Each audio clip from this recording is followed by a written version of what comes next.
भाजपकडे प्रामुख्याने मागणी केली आहे.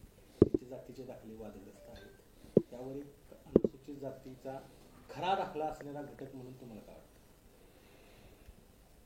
हजारो माणसं लग्नाला हजर असतात. अशा हजारो नातेवाईकांच्या आणि माणसांच्या इष्टमित्रांच्या साक्षीनं आपल्या आईबापाचं लग्न झालेलं आहे.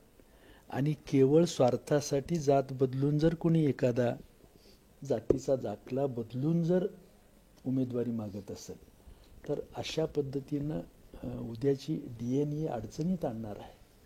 कारण नसताना आपला बाप बदलून सांगणं स्वार्थासाठी हे कधीही योग्य असणार नाही. पाहुण्या रावळ्यामध्ये ही बेइज्जत करणार आहे.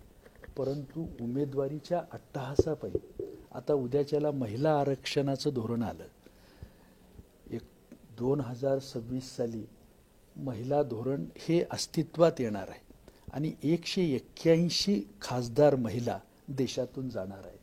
त्यावेळेला जात बदलणाऱ्या एखाद्या उत्तमराव जानकरांच्या सारख्या अभ्यासू विचारवंत सर्वपक्षाशी संबंध असलेल्या नेतृत्वाला वाटलं तर तो म्हणणार महिला आरक्षण आहे, मी साडी घालून आलोय, मला मान्य करा. कारण येऊ शकतात महिला साडी घालून महिला आलं की मी महिला झालो म्हणणार.